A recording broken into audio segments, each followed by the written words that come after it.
إن الحمد لله نحمده ونستعينه ونستغفره ونؤمن به ونتوكل عليه ونعوذ بالله من شرور أنفسنا ومن سيئات أعمالنا من يهده الله فلا مضل له ومن يضلله فلا هادي له وأشهد أن لا إله إلا الله وحده لا شريك له وأشهد أن محمدا عبده ورسوله أرسله بالحق بشيرا ونذيرا وداعيا إلى الله بإذنه وسراجا منيرا أما بعد فإن خير الحديث كتاب الله وخير الهدي هدي محمد صلى الله عليه وآله وسلم وشر الأمور محدثاتها كل محدثة بدعة وكل بدعة ضلال وكل ضلالة في النار فأعوذ بالله السميع العليم من الشيطان الرجيم فليحذر الذين يخالفون عن أمره أن تصيبهم فتنة أو يصيبهم عذاب أليم وقال الله تبارك وتعالى ولا تكونوا كالذين نسوا الله فأنساهم أنفسهم أولئك هم الفاسقون لا يستوي أصحاب النار وأصحاب الجنة أصحاب الجنة هم الفائزون۔ ہر قسم کی تعریف، حمد و ثنا، بڑائی و بزرگی اللہ وحدہ لا شریک جل جلالہ و جل شانہ کے لیے لائق و زیبا ہے۔ درود و سلام ہو انبیاء و مرسلین پر، اور خصوصاً اللہ کی بے شمار رحمتیں و برکتیں ہوں نبی آخر الزمان صلی اللہ علیہ وآلہ وسلم کی ذات مبارکہ پر، اور سلام ہو آپ کے اہل بیت پر، آپ کے خلفائے راشدین اور آپ کے تمام اصحاب پر، اور سلام ہو آپ کی اتباع کرنے والے نیک صالحین مرد و خواتین۔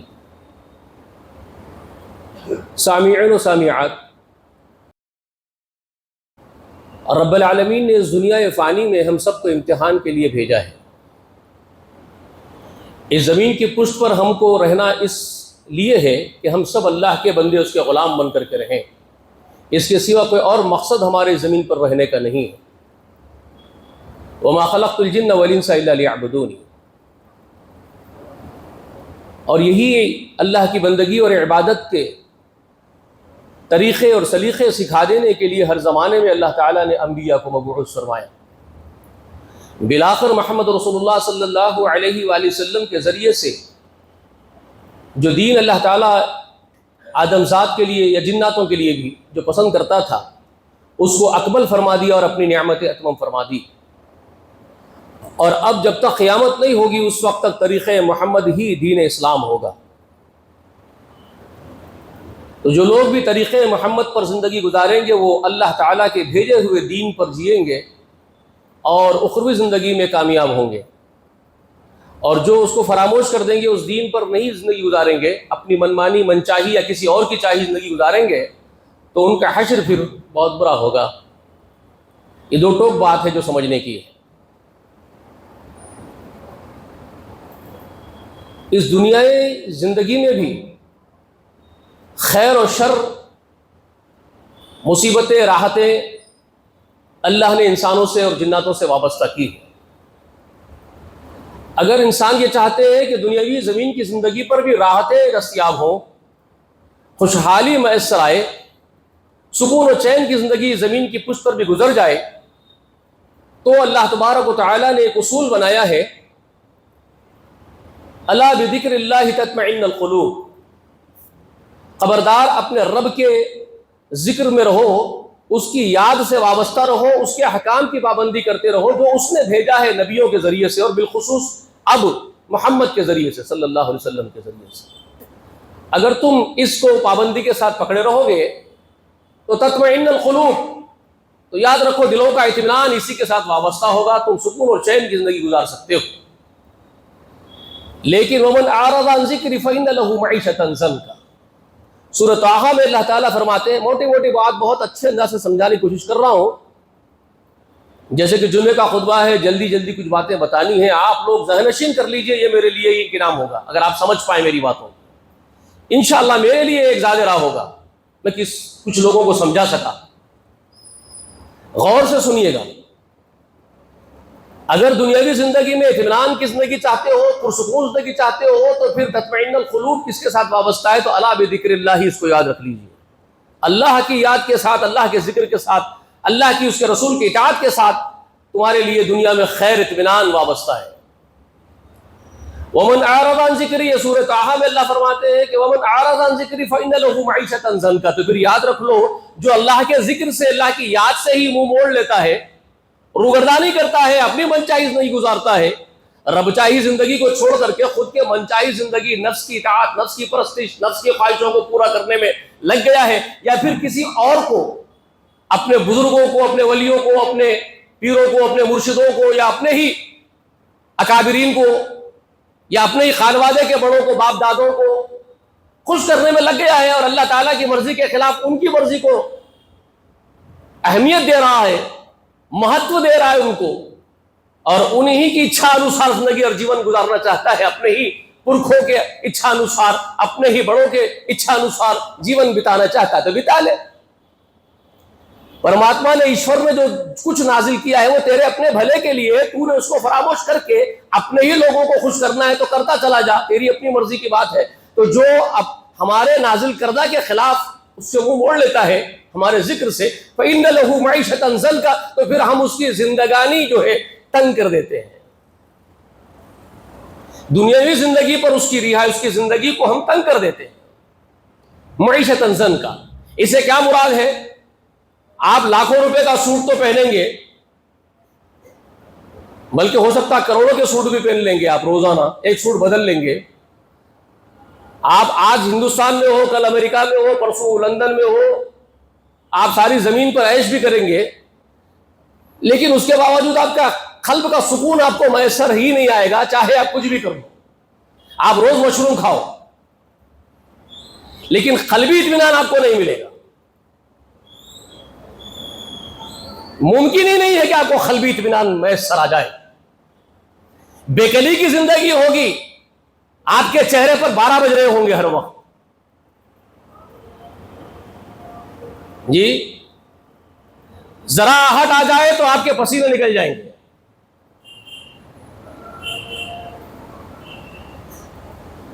بغیر سیکیورٹی کے آپ ایک قدم نہیں رکھ سکتے آگے پیچھے۔ یہ آپ کی معیشتاً ضنکا ہے، آپ کی زندگی کو تنگ کر دیں گے، اور پرماتما ایشور اللہ تعالیٰ خود کر دیں گے جس نے کائنات پیدا کی۔ تم نے اچھائیوں کو اور خیر کو اور نیکیوں کو فراموش کر دیا، تم بدیوں پر اتر آئے ہیں، تم گنہگار بن کے جینا چاہتے ہو، تم ظلم کر کے جینا چاہتے ہو، تو تمہاری زندگی کو تنگ ہونا یقینی بات ہے۔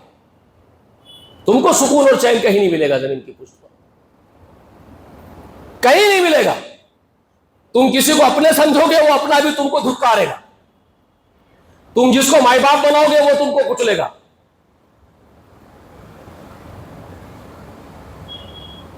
بے عزتی کی زندگی گزارو گے، ہر جگہ ذلیل ہوں گے، ہر جگہ رسوا ہوں گے۔ تو یہ معیشتاً ضنکا تمہارے ساتھ وابستہ کر دیا جائے گا، یہ ہر ایک کے ساتھ ہوگا جو بھی یہ کرے گا۔ وقت کا فرعون بادشاہت کرے گا، حکومت کرے گا، لیکن بے قدری کی زندگی گزارے گا، ہر وقت ایک خوف لگا رہے گا، یہ کیا ہے رے بھائی، میرے ہی گھر میں پیر پہ پال کے بڑا کر لیا، میرے پیچھے پڑ گیا موسیٰ۔ نیند حرام ہو گئی آپ کی۔ آپ پاور پر اترا رہے تھے، گھمنڈ کر رہے تھے، دندنا رہے تھے، میرا کیا بگڑے گا، میرے پاس تو پاور ہے، اقتدار ہے، سب ہے، میں موسیٰ تو بچہ ہے میرے سامنے کا، میں تو پال کے بڑا کرا، میں تو یوں دبوچ لوں گا۔ مگر ایک وقت ایسا آئے گا سارے چاروں خانے چت ہو جائیں گے آپ کے۔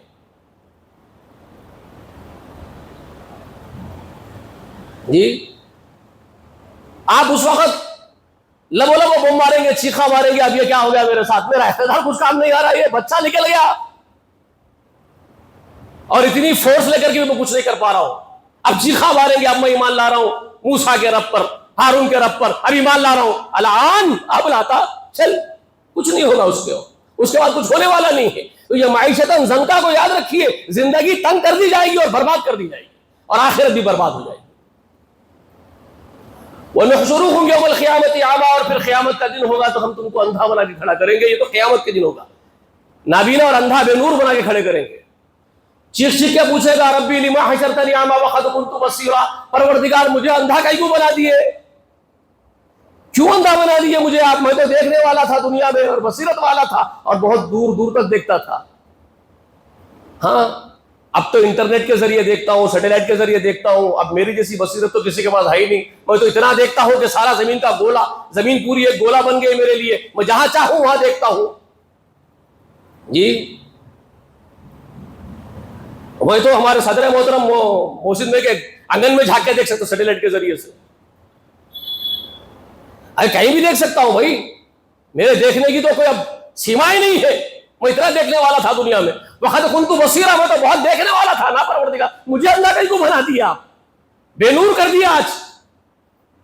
قالا کہے گا پروردگار کذالک اتتک آیاتنا وکذالک, جی ویسے ہی بابا, ایسے ہی جیسے تم نے دنیا میں ہم کو بھلا دیا تھا. تم یہ سمجھ رہے تھے کہ تم ہی بھگوان ہو, تم سمجھ رہے تھے کہ تم ہی بھگوان ہو زمین پر. اب اس وقت تم ہی خدا ہو, تمہارا ہی پاور ہے, تمہارا ہی اقتدار ہے, تمہارے ہی ہاتھ میں سب کچھ ہے. تم تو یہ سمجھ کے بیٹھے تھے نا, تو آج ڈالو خود کا نور بھی تم.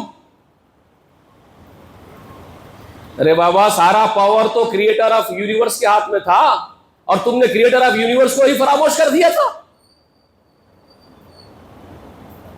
تم تو بڑے زعم میں مبتلا تھے کہ تم بہت کچھ کر سکتے ہو, تو آج کر دو نا. پھر ہم نے تمہارا نور چھین لیا تم سے. کذالک الیوم تنسیٰ, آج ہم تم کو بھلا دیتے ہیں. ہم نے آج تم کو بھلا دیا. یہی بات ہے سورہ حشر میں جو وہ مسنون خطبے کے ساتھ شامل کر کے وہ آیت کریمہ آپ کے سامنے پڑھی ابھی میں نے. دیکھو بھائی وہ گھڑی دھوکہ دے رہی ہے مجھے, میری گھڑی پہ نظر رکھنا پڑی. سامنے وہ گھڑی لگا دیا بھائی, پھر مجرم میرے کو بنا دیں گے. تو خیر سورہ حشر کی جو آیت کریمہ کو میں نے شامل کیا ہے, جس میں اللہ تعالیٰ فرما رہے ہیں مسلمانوں کو, مومنوں کو خاص طور پر یہ حکم دیا جا رہا ہے, وَلَا تَكُونُوا كَالَّذِينَ نَسُوا اللَّهَ فَأَنسَاهُمْ أَنفُسَهُمْ أُولَٰئِكَ هُمُ الْفَاسِقُونَ. خبردار تم جو لوگ دعویٰ کرتے ہو اللہ کو مان لینے کا, تم تو ایکسپٹ کر لیے نا, تم تو پرماتما کے ایشور کے احکامات کو, اللہ کے احکامات کو مان لینے کا دعویٰ کرتے ہو, تم تو اس پر ایمان لانے کی بات کرتے ہو, تم تو یہ بات کا تصور ظاہر کرتے ہو کہ ہم کو تو ایک ایک پائی کا حساب آخر کے دینا ہے. تو پھر جب تم یہ اپنے اندر ایک عقیدہ رکھتے ہو, یقین رکھتے ہو کہ تم کو تو ایک ایک پائی کا حساب حشر کے دن اللہ کے سامنے کھڑے ہو کے دینا ہے, پھر تم حرام خوری کیسے کر سکتے ہو رے؟ جی پھر تم کیسا مسجدہ بنا کے چندے کھا سکتے ہو, تم کیسا مدرسے بنا کر کے اس کے اوپر اپنی روٹیاں سیک سکتے ہو, تم کیسا ایئر کنڈیشن گاڑی, ایئر کنڈیشن بنگلوں میں اللہ کے نام پر کیش کر کے, اس کے دین کو کیش کر کے اپنے پاپی پیٹ بھر سکتے ہو؟ How is this possible?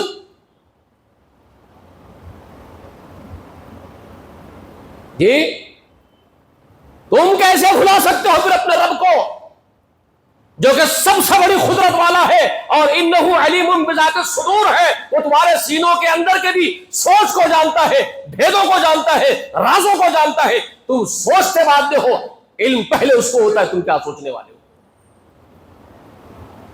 جی تم اس کو اس طرح نہیں مانتے ہو کیا؟ تم جس کو اپنا معبود مان کے سجدہ کر رہے ہو, تم جس کے سامنے رکوع کر رہے ہو, جس کے سامنے خیام کر کے کھڑے ہوئے ادب سے, جس کے گن گا رہے ہو خیام میں کھڑے ہو کر کے, جس کی تعریفوں کے پل باندھ رہے ہو الحمدللہ رب العالمین, تم اس رب العالمین کی تعریف جو کر رہے ہو, تو تم کس عقیدے سے کر رہے ہو؟ تم کس عقیدے سے اس کے سامنے کھڑے ہوئے, کس عقیدے سے رکوع کیے, کس عقیدے سے سجدہ کیے؟ بھائی کیا تم اس کو یہ جان رہے ہو کہ تم کچھ چھپ چھپا کے کر لو گے, بچ بچا کے کر لو گے, اس کو پتہ ہی نہیں چلے گا؟ وہ ایسا ہے تمہارا معبود جس کو تم سجدہ کر رہے ہو؟ جس کو تم سجدہ کر رہے ہو کیا تمہارا معبود ایسا ہے کہ جس سے تم بچ کے نکل جاؤ گے؟ اس عقیدے سے اگر کر رہے ہو تو تمہاری عبادت پر تھوف ہے, لعنت ہے تمہاری عبادت پر, پھر تو پھٹکار ہے. اگر تم اس عقیدے سے, اس تصور کے ساتھ عبادت کرتے ہو اس کی, تو پھر تھوف ہے ایسی عبادت پر. اگر تم عبادت کرتے ہو اس تصور کے ساتھ کہ جس کے سامنے میں کھڑا ہوا اور تعریف اس کی کر رہا ہوں وہ ایسا ہے کہ سارا جہاں اس کی ملک میں ہے, اس کے قبضے قدرت میں, سورج چاند ستارے جنبش نہیں لے سکتے اس کے حکم کے بغیر, زمین و آسمان تھراتے ہیں اس کے خوف سے, وہ تنکے کو جانتا ہے، ذرے ذرے کو جانتا ہے، پل پل کی خبر رکھتا ہے۔ میں دل میں کچھ سوچتا بعد میں ہوں، خبر اس کو پہلے ہوتی ہے میرے سوچنے کی، اس کو میں سجدہ کر رہا ہوں۔ اگر آپ کو یہ علم ہو اور اس علم کے ساتھ آپ سجدہ اس کو کر رہے ہو تو آپ کے پیروں تلے زمین نکل جائے گی۔ آپ کس کے سامنے کھڑے ہوئے ہو اور کس سے بات کر رہے ہو اور کس کو سجدہ کر رہے ہو؟ اور جب آپ کا یہ حال ہوگا کہ ایسی ہستی کو میں سجدہ کر رہا ہوں تو آپ زمین کے کسی کونے پر بھی نافرمانی کرنے سے کانپو گے، ڈرو گے، تھراؤ گے، چاہے تنہائی میں ہو چاہے مجلسوں میں ہو، آپ کانپو گے۔ تب جا کر کے آپ کی وہ عبادت احسان تک لے جائے گی آپ کو۔ جیسے کہ جبریل امین نے آ کر کے رسول اللہ سے پوچھا تھا اسلام کیا ہے رسول اللہ، تو آپ بتائے تھے 5 ارکان بنیاد ہے اسلام کے، وہ جو گنوا دیے۔ اس کے بعد پوچھا جبریل نے ایمان کیا ہے رسول اللہ، تو فرماتے ہیں ایمان یہ ہے کہ تو اللہ پر یقینی طور پر ایمان رکھ کہ وہ تجھے دیکھتا ہے، وہ تیرا رب ہے، وہ اللہ ہے، وہ موجود ہے، وہ عرش پر مستوی ہے، یہ ایمان رکھ۔ اس نے فرشتے پیدا کیے ہیں، اس نے جنت بنائی ہے، اس نے جہنم بنائی ہے، اس نے تقدیریں لکھی ہے، وہ مرنے کے بعد زندہ کرتا ہے، ایمان رکھ اس پر۔ وہ سمجھا دیا۔ اس کے بعد جبریل، حالانکہ جبریل کو سب کچھ معلوم ہے لیکن لوگوں کو سکھانے کے لیے سوال جواب ہو رہے ہیں، دونوں مخلوق کے سرداروں نے کیے، دونوں مخلوق کے جو سوال جواب، دونوں مخلوق کے سرداروں کے، سید الملائکہ سید البشر کے سوال جواب سب مخلوق کو جن و انس کو سمجھانے کے لیے تھے۔ اس کے بعد سید الملائکہ پھر پوچھتے ہیں اخبرنی یا رسول اللہ عن الاحسان، اللہ کے رسول مجھے احسان کی بھی خبر دے دیجئے، احسان کس کو کہتے ہیں تاکہ جن اور انسان جان لے۔ یہ مقصد تھا پوچھنے کا۔ تو رسول اللہ نے فرمایا احسان یہ ہے کہ اللہ کی عبادت ایسے کر، کیسے کر؟ ان تعبد اللہ، اللہ کی عبادت کیسے کر؟ جی کأنک تراہ، جیسے کہ تو اس کو دیکھ رہا ہے، اس اللہ کو، اس کے سامنے اس کو دیکھتے ہوئے، ڈرتے ہوئے، کانپتے ہوئے، اس کو جانتے ہوئے، اس کی بندگی اس کو دیکھتے ہوئے تو کر رہا ہے، اس کو دیکھتے ہوئے کر رہا ہے، اس تصور کے ساتھ اس کی عبادت کر۔ ہاں یاد رکھ، تو اس کو نہیں دیکھ سکتا ہے، کوئی آنکھ اس کو نہیں دیکھ سکتی ہے، یہ ایک حقیقت ہے، لیکن تصور ایسا رکھ کے دیکھ رہا ہوں۔ تو اس کو دیکھ نہیں سکتا ہے مگر انہ یراکا، یہ یاد رکھ لے وہ تجھے دیکھتا تو ہے نا۔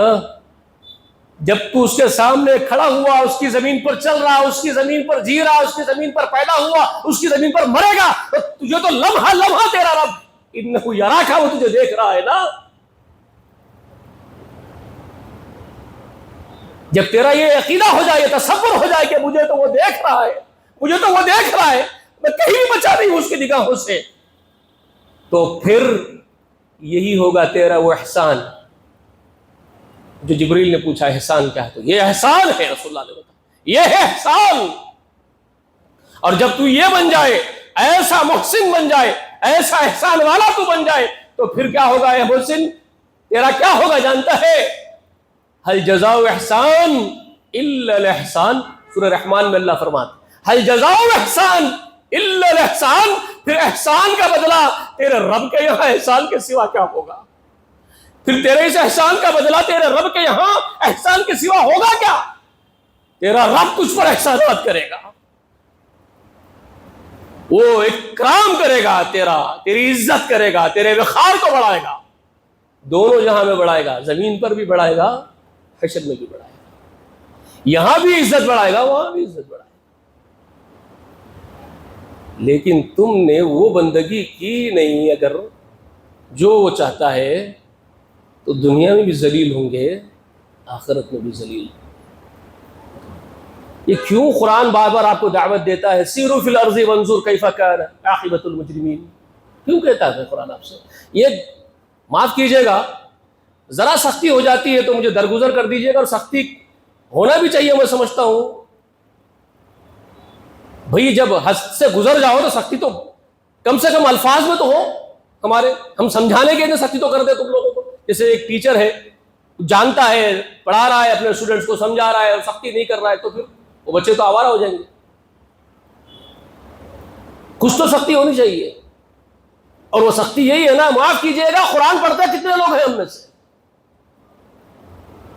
جی کتنے لوگ ہیں مجھے جو قرآن کو وقت دیتے ہیں روزانہ؟ مجھے بتائیے۔ ارے رب نے تمہاری خیر خواہی کے لیے تمہارے لیے کتاب کو بھیجا ہے۔ لقد انزلنا الیکم کتابا فیہ ذکرکم افلا تعقلون، اللہ ڈرا رہا آپ کو، اللہ سختی برت رہا ہے یہاں پر، اور برتنا ضروری ہے۔ اللہ کیا فرما رہے؟ لقد انزلنا الیکم کتابا فیہ ذکرکم، یقیناً ہم نے ایک کتاب تمہاری طرف نازل کی ہے تمہاری ہی نصیحتوں کے لیے، تمہارا ہی تو ذکر ہے اس میں، تمہارے لیے تو نصیحت ہے اس میں۔ افلا تعقلون، عقل نہیں بے خوفو، اللہ فرما رہے عقل نہیں تم کو بے عقلو، میری کتاب سے دور ہو جاتے ہو، میری کتاب کو دور کر دیتے ہو، میں نے پیغام بھیجا تم اس سے روبرداری کرتے ہو، میں نے تم کو سمجھانے کے لیے نازل کیا ہے، میرا کلام ہے، میری کتاب ہے، میرا پیغام ہے، اور تم اس سے منہ موڑ لیتے ہو دنیا میں۔ پھر چاہتے کیا ہو تم؟ جب مجھے ہی نہیں چاہتے تو پھر چاہتے کیا ہو؟ تم کو عقل وقل نہیں؟ اللہ فرما رہے، سورہ انبیاء کی 10 آیتیں کریمہ ہے۔ تو ہم میں سے کتنے لوگ ہیں جو روزانہ قرآن کو ایک دل کی گہرائی کے ساتھ، ڈرتے ہوئے، خشیت کے ساتھ اس کو قرآن کو وقت دیتے ہیں، اور اس کو سمجھ کے اللہ کے حضور میں روتے گڑاتے ہیں، اور اس پر غور و فکر کرتے ہیں، اور اللہ کی ایک ایک بات سمجھنے کی کوشش کرتے ہیں، اور اس پر عمل پیرا ہوتے ہیں؟ مجھے بتائیے کتنے نکالیں گے؟ انگلیوں پہ گن سکتے ہیں؟ معاف کیجیے گا، آج کل تو مدرسے میں لے جا کے بچے کو ڈال دیتے ہیں ماں باپ، کندہ گھر میں ستا رہا ہے، پٹا جینا حرام کر دیا، اسکول کو بھی نہیں جا رہا۔ ماں باپ کا نظریہ بتا رہا ہوں میں آج کل، ان کا انٹینشن تو پہلے یہ ہوتا کہ اسکول کو بھیجیں گے، بہترین انگلش میڈیم اسکول کو بھیجیں گے، سینٹ میریز کو بھیجیں گے، سینٹ جوزف کو بھیجیں گے، ڈائمنڈ جوبلی کو بھیجیں گے، کانوینٹ کو بھیجیں گے، سمجھ رہے ہیں آپ؟ پہلے تو اسکول میں ڈالیں گے، لیکن پٹا ناقابل ہے، ٹیچر روز کمپلینٹ کر رہے ہیں اس کو لے کے جاؤ، ہم نہیں پڑھا سکتے، تو اب اس کو پکڑ کے لا کے لے جا کے ڈھال دیے مدرسے میں۔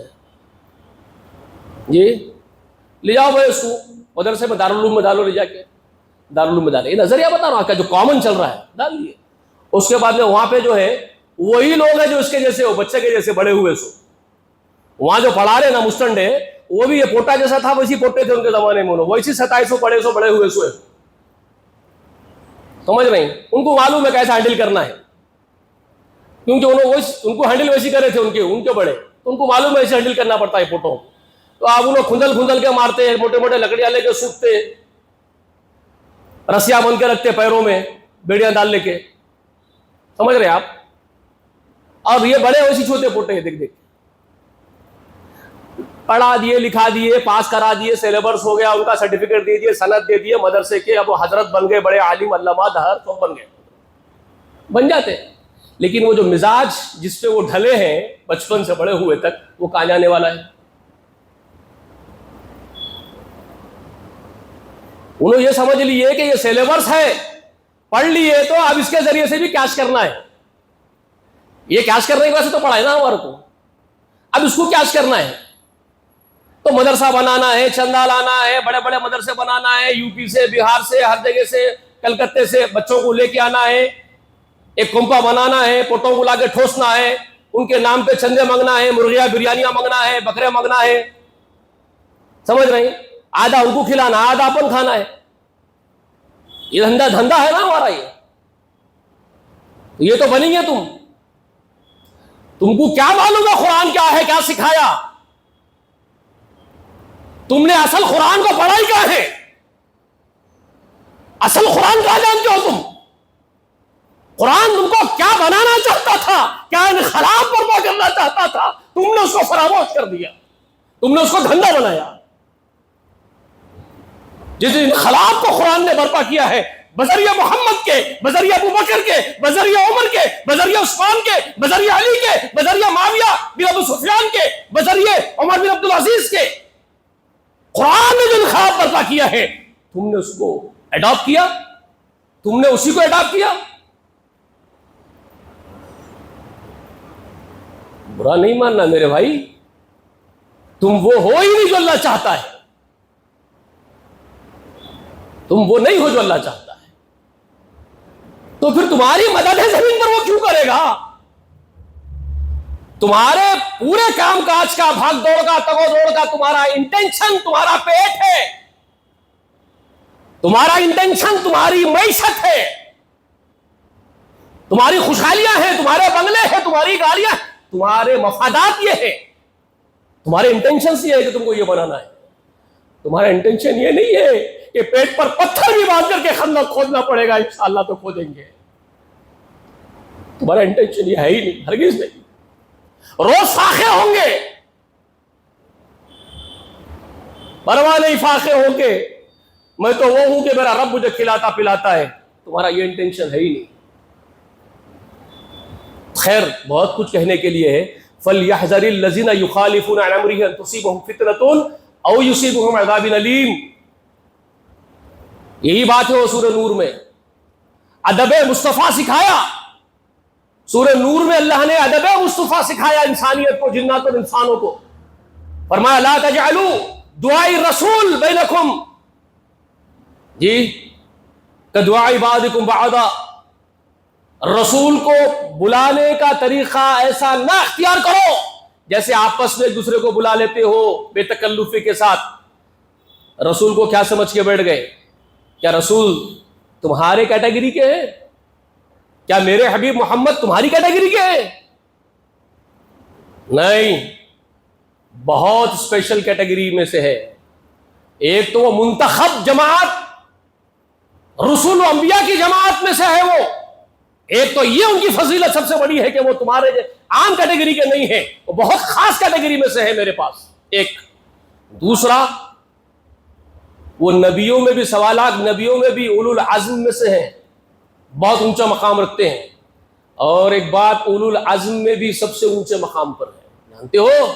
بلکہ میری پوری خلق میں جو میں نے پیدا کی ہے، بتانا چاہتے اللہ تعالیٰ کی مراد بتا رہا ہوں۔ میرے استاد کہتے تھے بابا قرآن پڑھنا بہت آسان ہے، روز پڑھتے، کروڑوں لوگ پڑھتے، آپ کوئی کمال نہیں کر رہے۔ میرے استاد محترم اللہ ان کی قبر کو نور سے منور کر دے، وہ ایک ایک باتیں ہم گیٹ مار کے رکھ لیا، ہمارے کام آ رہی ہے۔ ایک مرتبہ بولے اکبر میاں قرآن بہت لوگ پڑھتے ہیں، لاکھوں کروڑوں لوگ پڑھتے ہیں، کوئی کمال نہیں ہے قرآن کا پڑھنا، آپ بھی پڑھ رہے تو کوئی کمال نہیں کر رہے۔ شریف غالب یمنی کی بات کر رہا ہوں۔ تو میں نے پوچھا مول صاحب اور نصیحت کیجیے، آپ کیا چاہتے ہیں، کھل کے بولیے۔ تو کہتے ہیں دیکھو بیٹے، ترجمے سے پڑھنا بھی کوئی کمال نہیں ہے، وہ بھی لاکھوں کروڑوں لوگ پڑھ رہے ہیں ترجمے سے سمجھنے کے ساتھ، سمجھ کے پڑھ رہے لوگ، آپ کوئی کمال نہیں کر رہے۔ تو میں نے اور کچھ وضاحت کیجیے مول صاحب، کیا بولنا چاہ رہے؟ تو کہتے ہیں بیٹے آپ قرآن پڑھو، سمجھ کے ترجمے سے بھی پڑھو، کمال اس کو مت سمجھو، یہ کمال نہیں ہے۔ میں نے کہا پھر کیسے؟ تو کہتے ہیں کمال یہ ہے بیٹا اکبر، کہتے ہیں اکبر میاں کمال یہ، اور وہ اتنے بڑے تھے، میرے دادا کی عمر کے تھے، میں بچہ تھا، ان کا انتقال ہی ہوا تو 90 سال کے اوپر کی عمر میں انتقال ہوا ہے، 100 کے قریب جا کے بڑے، بہت بڑے تھے، لیکن اخلاق کا یہ معیار تھا کہ اکبر میاں کے ہٹ کے بات نہیں کری اتنے سے بچے سے۔ تو بول رہے اکبر میاں کمال یہ ہے بیٹے کہ کلام الہی سے مراد الہی تک پہنچنا، کلام الہی سے مراد الہی تک پہنچنا، یعنی اللہ کی مراد کیا ہے، وہ چاہتا کیا ہے، اس کا انٹینشن کیا ہے، تم کو کیا سمجھانے کے لیے باتیں بیان کر رہا ہے، وہاں تک جانا یہ کمال ہے، یہ بولتے تھے۔ تو وہ عادت سی ہو گئی ہے کہ انٹینشن کیا ہے میرے پروردگار کا، وہ سمجھنا بہت ضروری ہے، ٹھیک ہے نا؟ تو ادب مصطفیٰ سکھا رہے ہیں، تو یہ بتانا چاہتے پروردگار اس میں کہ میں جو محمد کو تمہارے بیچ میں بھیجا ہوں بابا، اس کا مرتبہ تمہارے جیسا نہیں ہے، تمہاری کیٹیگری کا نہیں ہے میرا حبیب، وہ تو میری پوری مخلوق میں سب سے اوپر ہے۔ وہ ثابت ہوا نا معراج کے دن، جبرائیل امین سدرۃ المنتہا پر رک گئے، سدرہ پر اتر کے کہتے ہیں یہاں سے میں آگے نہیں جاتا، وہاں سے بھی بلند کون ہوا ہے؟ پھر اکیلا ہوا ہے، اکیلے ہے مصطفیٰ صلی اللہ علیہ وسلم، یہ مقام و مرتبہ ہے جہاں تم نہیں پہنچ سکتے، تو ان کو پکار رہے ہو تو جیسے آپس میں پکارتے ہو ویسے پکارو گے نہ، ان کو پکار رہے ہو بہت ادب کے ساتھ، بہت احترام کے ساتھ، بہت عاجزی کے ساتھ ان کو پکارو، محمد کو ادب کرو ان کا۔ یہ ادب ہے محمد رسول اللہ کے لیے، مگر یہ امت اتنی ناپکار ہو گئی ہے، یہ ہر مستنڈے کے سامنے جھک رہی ہے، جو ان کو بیوقوف بنا کے دین کے نام پہ اپنا پیڑ بھر کے بنگلے بنا رہا ہے، گاڑیاں بنا کے پھر رہا ہے مستنڈا، وہ اس کے پیروں میں جا کے جھک رہے ہیں اس ادب کے ساتھ جو مصطفیٰ کا حق ہے، جو حق مصطفیٰ ہے وہ اپنے اپنے مرشدوں کو، اپنے اپنے پیروں کو دے رہے ہیں۔ اور رہی بات محمد رسول اللہ کی، تو ان کی بے ادبی کر رہے ہیں، معاف کیجئے گا، بے ادبی کیا ہے ان کی؟ پھر یہی تو ہے کہ ان کے احکامات کو فراموش کر دینا، رسول اللہ کے احکامات کو فراموش کر دینا۔ محمد رسول اللہ کہتے ہیں شرک سے توبہ کرو تو تم مشرک بن کے بیٹھ جاؤ۔ رسول اللہ نے کہا جادوگروں کے پاس مت جاؤ تو تم جادوگروں کے پاس جا کے ہوٹلوں میں بکرے سورا بندرا گڑواؤ۔ جی رسول اللہ نے کہا سود مت کھاؤ تو تم سارا نظام سود کا بینکوں میں لے کے لون بزنس چلاؤ، بینکوں سے لون لے کے بنگلے بناؤ، تو تم ساری مخالفت محمد رسول اللہ کی کرو، اور بہانے یہ کرو کہ ہندوستان تو دارالحرم ہے، یہاں تو سود لے سکتے ہیں، تو تم یہ ساری نافرمانی رسول اللہ کی کرو، تو یہ بے ادبی نہیں میرے آقا کی؟ یہ ادب سکھانے کے بعد اطاعت کرو محمد کی ادب کے ساتھ۔ اس کے بعد اللہ فرماتے فَلْيَحْذَرِ الَّذِينَ يُخَالِفُونَ عَنْ أَمْرِهِ۔ اللہ اکبر، اب یہاں پر آ جاؤ، ان تصیبہم فتنۃ او یصیبہم عذاب الیم فَلْيَحْذَرِ الَّذِينَ يُخَالِفُونَ عَنْ أَمْرِهِ۔ ان لوگوں کو ڈرنا چاہیے جو محمد کے احکام کی نافرمانی کرتے ہیں، جو میرے حبیب کے احکام کی نافرمانی کرتے ہیں، ان کو ڈرنا چاہیے۔ کیا ہوگا؟ کیا ہوگا؟ ان تصیبہم فتنۃ، ان کو فتنوں سے دو چار کر دیا جائے گا، او یصیبہم عذاب الیم، یا بہت بڑے عذاب سے وہ دو چار کر دیا جائے گا۔ یہ بندر بھبکی نہیں ہے میرے اللہ کی۔ امام جعفر، ان کے اوپر حضرت جعفر رضی اللہ تعالی عنہ سے ایک تفسیر چلی آئی اس آیت کی۔ حضرت جعفر رضی اللہ تعالی عنہ فرماتے ہیں اس تفسیر میں کہ یہاں تصیبہم فتنۃ سے عذاب جو مراد ہو سکتا ہے، اس میں یہ بھی ہو سکتا ہے کہ اللہ تمہارے سروں پر ظالم حکمرانوں کو مسلط کر دے گا، تمہارے لیے سب سے بڑا فتنہ بنے گا، وہ عذاب بنے گا تمہارے لیے۔ دیکھ لو کیا ہو رہا ہے، دیکھ لو نا، پوری زمین اس وقت ظالم حکمرانوں سے بھر گئی۔ یہ عذاب کی شکلیں ہو سکتی ہیں، یا پھر یہ بھی فرمایا کہ یہ بھی ہو سکتا ہے کہ تمہارے آپس کے اندر ہی اختلافات ایسے ڈال دیے جائے کہ ایک دوسرے کو تم دشمن بن جاؤ۔ دیکھ لو یہ بھی عذاب ہو رہا ہے۔ سیروا فی الارض، قرآن کہتا ہے سیروا فی الارض وانظروا کیف کان عاقبۃ المجرمین، زمین میں چلو پھرو، ذرا دیکھو کیسا تم سے پہلے لوگوں کے ساتھ اللہ کے عذاب کا معاملہ ہوا ہے، تم دیکھتے نہیں ہو، اندھے ہو۔ قرآن دعوت دے رہا ہے، لیکن ہم قرآن پڑھتے کہاں ہیں؟ یہی تو کہنا چاہ رہا تھا میں، کتنے لوگ ہم میں سے قرآن پڑھتے ہیں؟ قرآن تو ایک ایک چیز کھول کھول کے بیان کر رہا ہے۔ اللہ سے دعا ہے کہ اللہ مجھے، آپ کو، ہم سب کو سمجھنے کی توفیق دے، اللہ ہم کو اطاعت کرنے کی توفیق دے، جب تک دنیا میں زندہ رکھے، ایمان پر رکھے، اسلام پر رکھے، اللہ اس کے رسول کے مطیع فرمانبردار بنا کر کے رکھے، اور ہماری غلطیاں کوتاہیاں یقیناً پروردگار ہم معترف ہیں کہ ہم گناہگار خطا کار ہیں، مگر تو غفار ہے، تو رحمان و غفور ہے، عزیز الغفور ہے، تیری غفاریت کے پردے ہمارے عیبوں پر اڑا دے۔ پروردگار ہم کو اپنے رحمت کے آغوش میں چھپا لے، ہم پر رحم کر دے، ہم کو معاف کر دے، ہمارے سب گناہ بخش دے۔ پروردگار جب تک ہم کو دنیا میں زندہ رکھ، عزت کے ساتھ، ایمان اسلام پر تیری اطاعت کے ساتھ زندہ رکھ، اور وفات ہو تو خاتمہ بالخیر فرما، تجھ سے ملاقات ہو تو عفو و درگزر سے ملنا پروردگار، اور رحم و کرم کے ساتھ ملنا، اور ہم کو معاف کر دیجیے گا، ہم کو بخش دیجیے گا، یہی ہماری تمنا ہے۔ اور سلام ہو تمام انبیاء و تمام مرسلین پر، خصوصاً سلام ہو ہمارے آقا محمد رسول اللہ، ان کے اہل بیت پر، اور ان کے خلفاء راشدین پر، ان کے تمام صحابہ پر، سلام ہو نیک صالحین بندے بندیوں پر، اور ہم پر، ہمارے اہل و عیال پر سلامتی نازل فرما۔ پروردگار تیری رحمت کا واسطہ تو ہماری دعا کو اپنی رحمت کے صدقے میں قبول فرما لے۔ آمین۔ وآخر دعوانا ان الحمد للہ رب العالمین۔ السلام علیکم ورحمۃ اللہ وبرکاتہ۔